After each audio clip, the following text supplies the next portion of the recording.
여러분 안녕하십니까? 금요일 아침 여수 MBC 뉴스투데이입니다. 올해 남해안의 적조와 고수온 현상은 이르면 다음 달 초부터 나타날 것으로 예보됐습니다.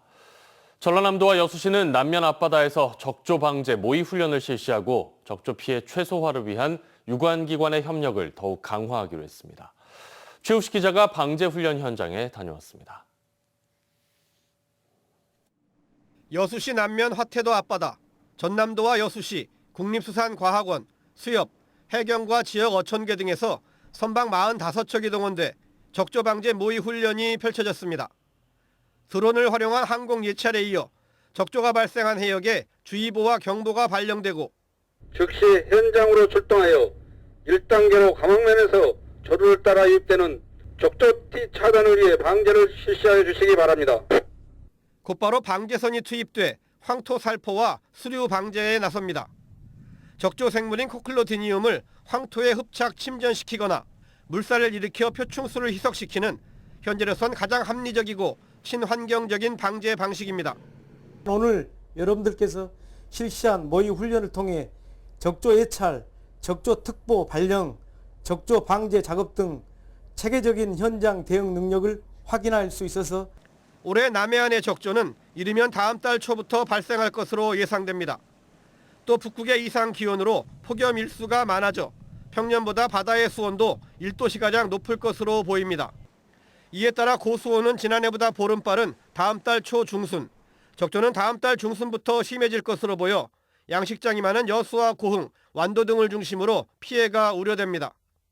전남도는 올해 예방 중심의 대응 체계와 예찰, 예보 인프라 확충, 민관 협업, 여기에 피해 복구와 경영 안정 지원 등에 초점을 맞춰 적조와 고수온에 대응할 계획입니다.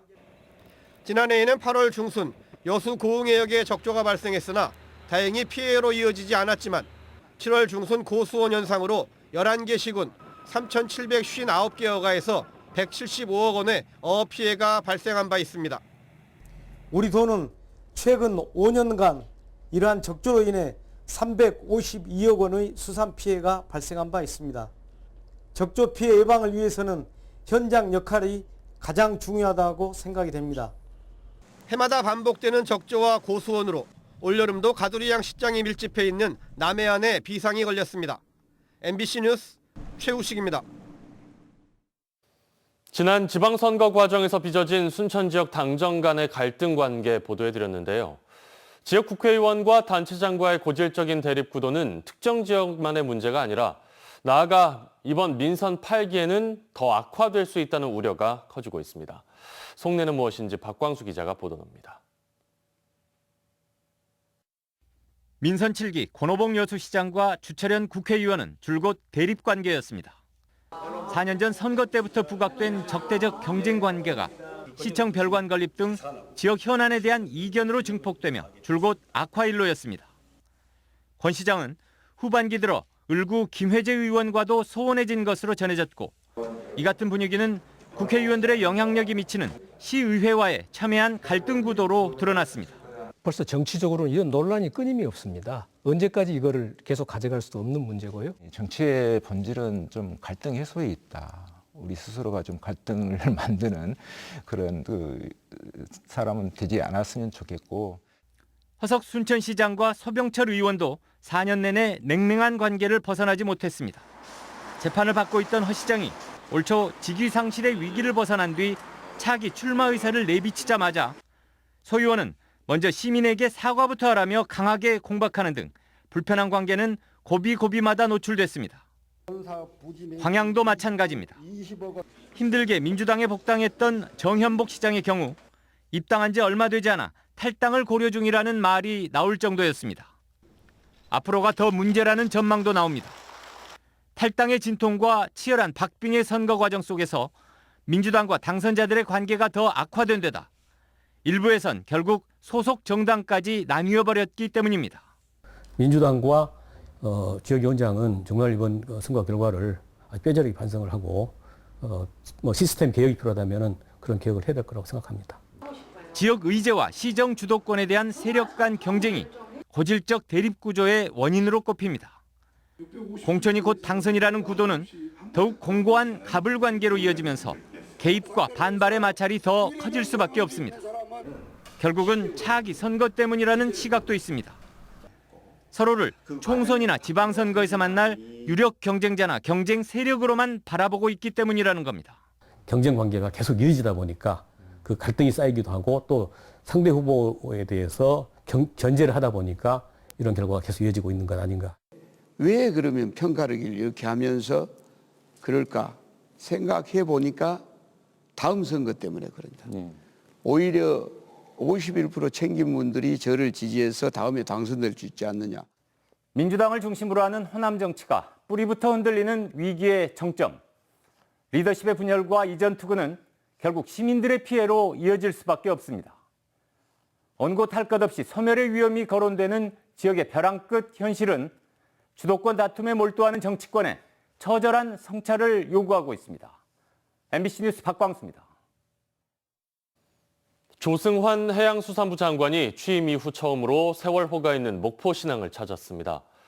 국립세월호 생명기억관 건립 등의 차질이 없도록 노력하겠다고 밝혔지만 풀어야 할 과제들이 아주 많습니다. 박종호 기자가 취재했습니다. 세월호 참사가 발생한 지 8년. 녹이 쓴 세월호는 목포 신항에 여전히 자리하고 있습니다. 2년 전 세월호를 옮기는 계획이 세워졌지만 계속 지연되고 있는 상황. 이 참사의 기억과 추모 등을 위한 공간도 조성하기로 했지만 이 역시 차일피일 미뤄지고 있습니다. 고화도 인근 부지 매립 사업과 본관 건축 등 해결해야 할 문제가 산적해 있기 때문입니다.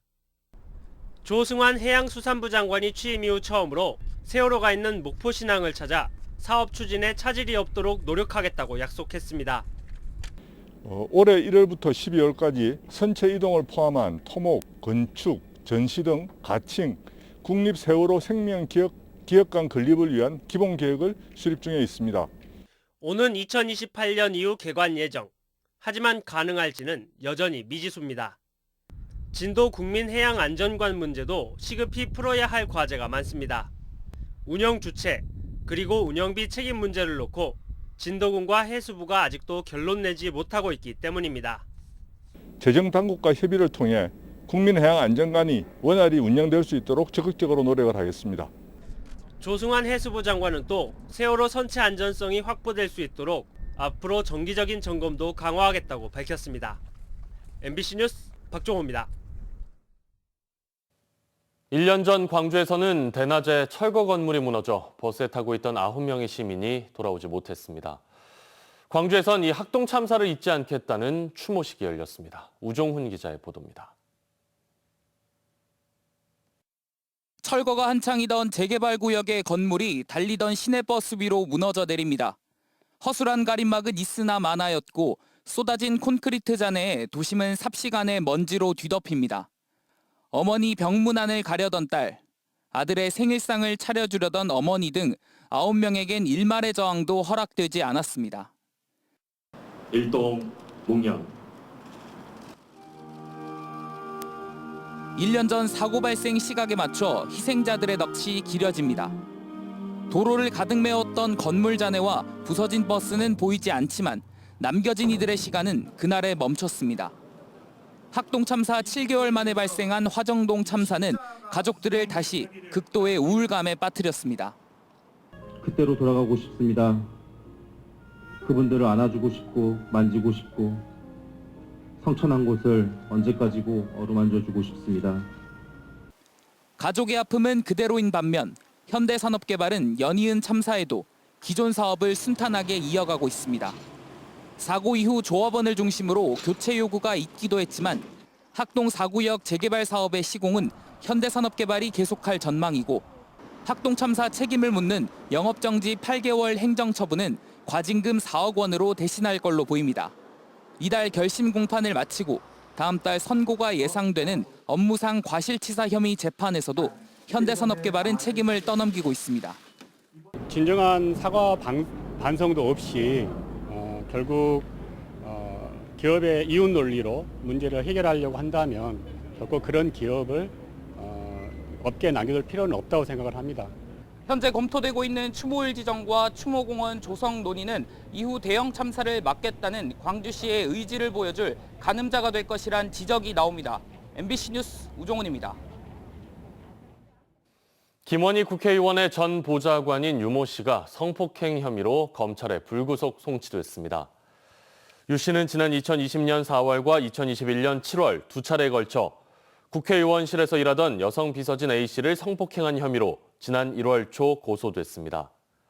한편 A 씨가 김원희 국회의원실 보좌진 등 유 전 보좌관 주변 인물들에 의한 2차 가해를 놓고 추가로 진정을 낸 것과 관련해 경찰은 협박이나 가해로 보기는 어려운 것으로 판단했다고 설명했습니다. 목포와 순천에서 2023학년도 대입정보 박람회가 열립니다. 오늘은 목포대 평생교육원에서, 내일과 모레는 순천만 생태문화교육원에서 박람회가 열릴 예정인데 수도권을 비롯한 전국 67개 대학이 참여해 대학 입학 전형 설명회와 맞춤형 상담, 진로 진학 특강 등을 진행합니다.